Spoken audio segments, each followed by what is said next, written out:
Salut à toi et re-bienvenue sur Smart & Strong. Si t'es nouveau, n'oublie pas, tu like, abonne-toi, active les notifications et voilà, si t'es habitué, tu connais la chanson. Et cette semaine, j'ai envie de partager avec toi un petit wrap-up de ma semaine d'entraînement et également te partager quelques conseils sur comment gérer le stress avec l'entraînement et notamment pourquoi, parce qu'ici je suis en période d'examen et ce qui est drôle, c'est que pour beaucoup de gens, examen et entraînement c'est compliqué à gérer. Ils passent pas les meilleurs entraînements de leur vie et il y a plein de raisons à cela. J'y reviendrai un peu plus dans la vidéo, mais sinon, moi j'ai remarqué qu'en général, c'était une période qui était assez propice au progrès et je vais aussi expliquer un peu pourquoi, qu'est-ce que je fais peut-être un peu différemment et en tout cas, moi qui m'aide et voilà, je partage tout ça avec toi. Avant qu'on commence, juste une légère overview de la semaine.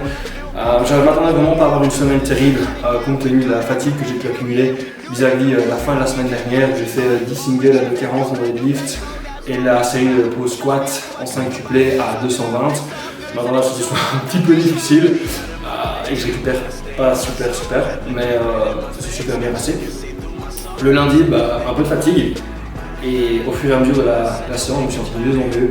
J'ai hit un top 7 ici à 220 en squat et RPE 6, j'ai mis peut-être. Donc là-dessus, la semaine aussi va commencer et le reste de la semaine est continué sur la même trajectoire. Et hier, mes deadlifts 245 pour 9 singles qui ont pour la plupart aussi bien bougé, si pas mieux bougé sur un des singles que ce que j'ai pu faire la semaine dernière.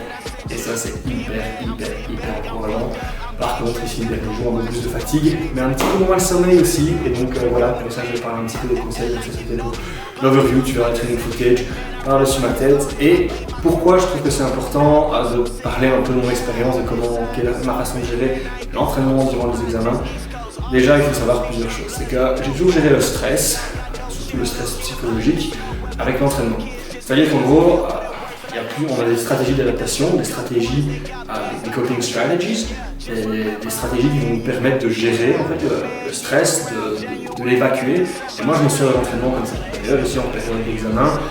Par rapport à ces dernières semaines, je m'entraînais 5 fois semaine, j'ai augmenté la fréquence pour revenir sur une fréquence de 6 fois semaine, ce qui m'aide grandement à juste me vider la tête, à gérer un petit peu le stress et à me détendre, à m'aider à mieux dormir. Et donc voilà, donc ça vraiment je veux dire qu'on est tous un petit peu différents, mais moi ça m'aide beaucoup de m'entraîner un peu plus en période d'examen, juste pour me permettre en gros d'évacuer un peu cette accumulation de stress. Mais ça, c'est ma coping strategy et peut-être que la tienne est un petit peu différente donc là-dessus. Il faut juste te connaître toi et voilà, là-dessus, je ne peux pas vraiment le faire à ta place, c'est toi qui le sauras. Et je trouve que c'est assez important tout simplement parce que en période d'examen, j'ai tendance à pas mal bloquer, à étudier, à rester vraiment focus et j'ai remarqué que avec le temps, à mesure que je devenais,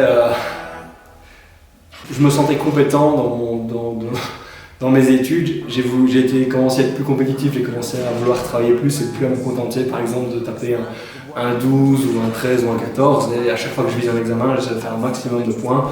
Donc j'ai tendance à vraiment me laisser, à m'engager vraiment dans mon étude à fond, ce qui est plutôt une bonne chose, mais justement ce qui est bien c'est que j'avais cette capacité maintenant avec l'entraînement de dire tiens, il faut que je sorte, sors-toi, bouge-toi et ça c'est vraiment quelque chose qui m'empêche moi de rester vraiment dans une dynamique un petit peu presque perverse vis-à-vis de l'étude et juste de dire c'est jamais assez.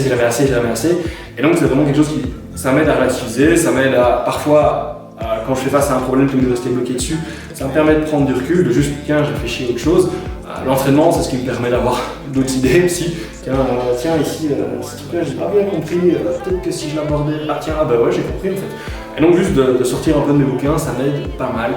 Mais voilà, ça c'est pour les bienfaits. Puis un afflux sanguin plus important au niveau du cerveau aussi lors de l'exercice, ce qui peut aider quand même à la récupération, faire en sorte de se sentir un peu plus en forme. Donc ça c'est une bonne chose quand même. Donc vraiment ça c'est pour les petits positifs.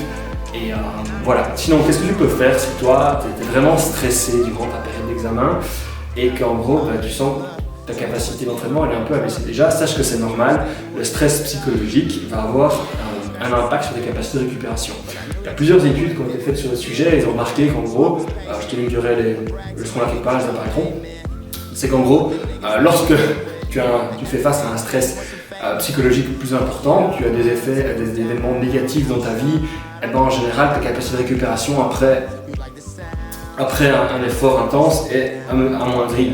Ce qui fait qu'en gros, ça devient plus compliqué de t'entraîner avec les mêmes intensités, avec la même charge d'entraînement, le même volume d'entraînement. Et donc, il est parfois intéressant de diminuer un peu ce workload ou diminuer certaines variables, passer sur une fréquence un peu plus faible et donc un peu moins importante. Si par exemple on entraîne 5 fois semaine, tu peux par exemple entraîner 4 fois semaine. Si c'est 4 fois, ça va passer à 3 fois, si c'est 6 fois, 5 fois. Voilà, ça dépend un petit peu de ta façon de gérer le stress et de voir ça peut avoir un impact. Moi par exemple, j'expliquais que c'était tout l'inverse.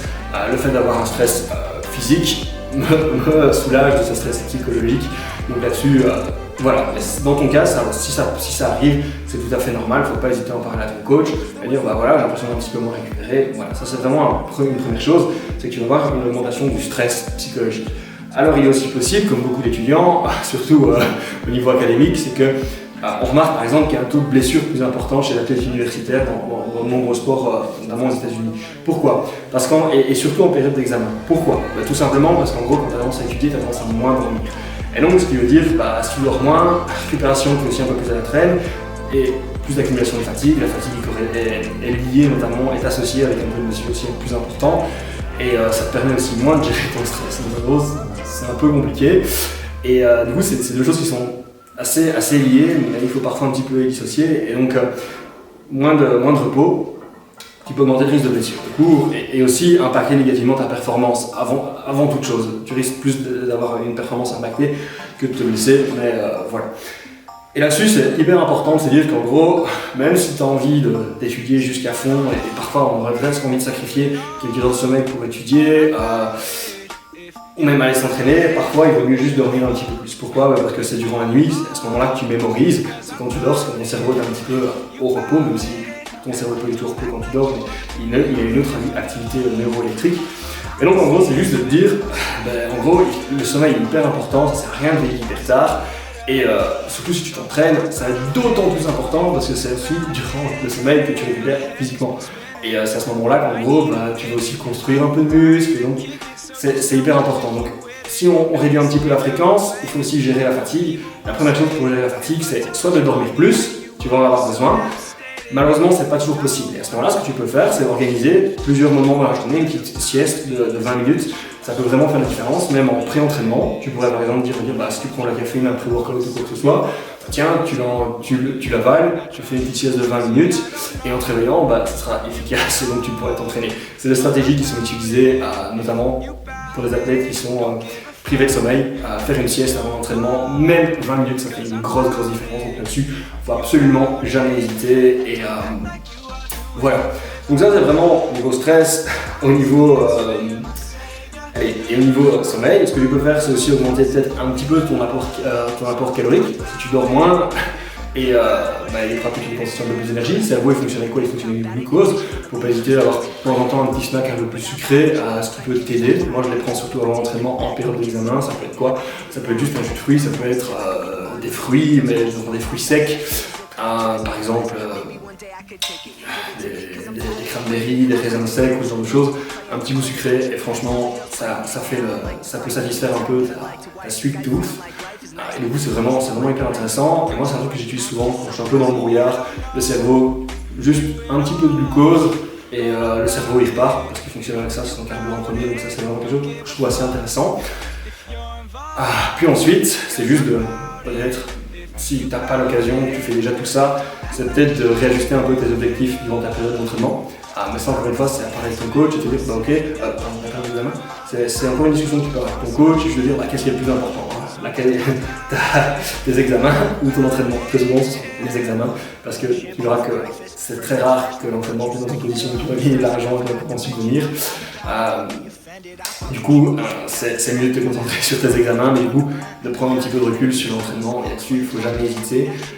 C'est bien. Mais mon conseil, si tu as un coach, c'est vraiment lui en parler, donc discuter avec lui, dire tiens, moi je réagis comme ça, là, je suis en période d'examen, donc si tu fais face à ta première session d'examen, essayer de naviguer avec ça un peu ensemble, mais c'est hyper important de pouvoir être prêt à faire un peu d'ajustement parce que, comme je le disais, plus de stress psychologique, en général moins de sommeil, ça peut drastiquement impacter ta performance, voire ton risque de blessure.